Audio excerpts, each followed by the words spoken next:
statement by Minister Shri S. JAishankar. Mr. Chairman, sir, I rise to apprise this august House of certain recent developments pertaining to Bangladesh. As honorable members are aware, India-Bangladesh relations have been exceptionally close for many decades over many governments. Concern about recent violence and instability there is shared across the political spectrum. Since the election in January 2024, there has been considerable tension, deep divides, and growing polarization in Bangladesh politics. This underlying foundation aggravated a student agitation that started in June this year.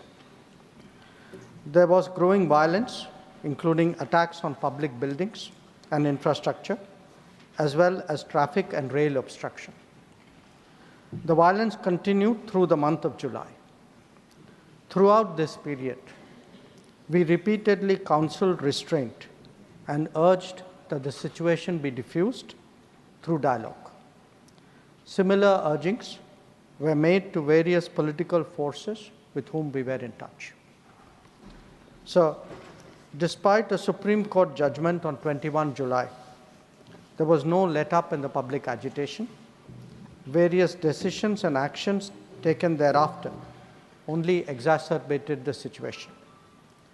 The agitation at this stage coalesced around a one-point agenda, that is that the Prime Minister, Sheikh Hasina, should step down.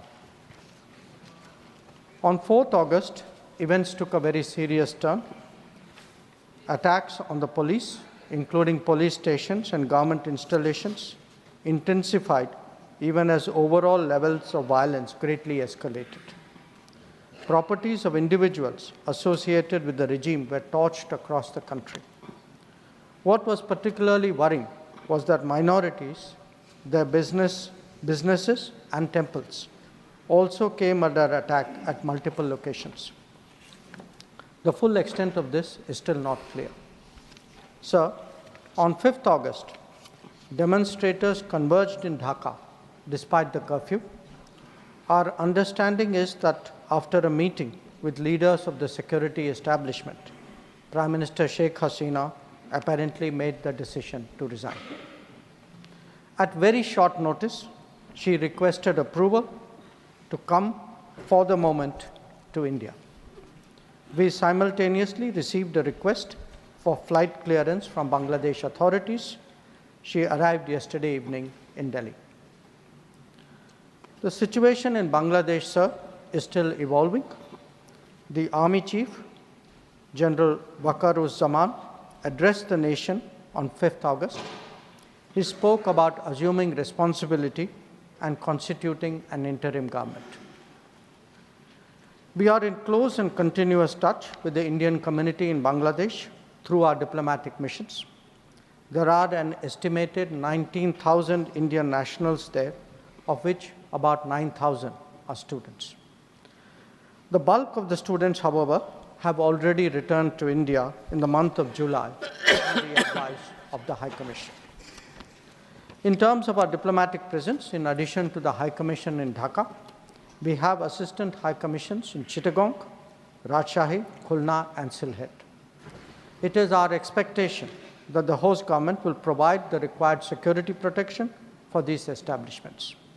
We look forward to their normal functioning once the situation stabilizes. Chairman, sir, we are also monitoring the situation with regard to the status of minorities. There are reports of initiatives by various groups and organizations to ensure their protection and well-being.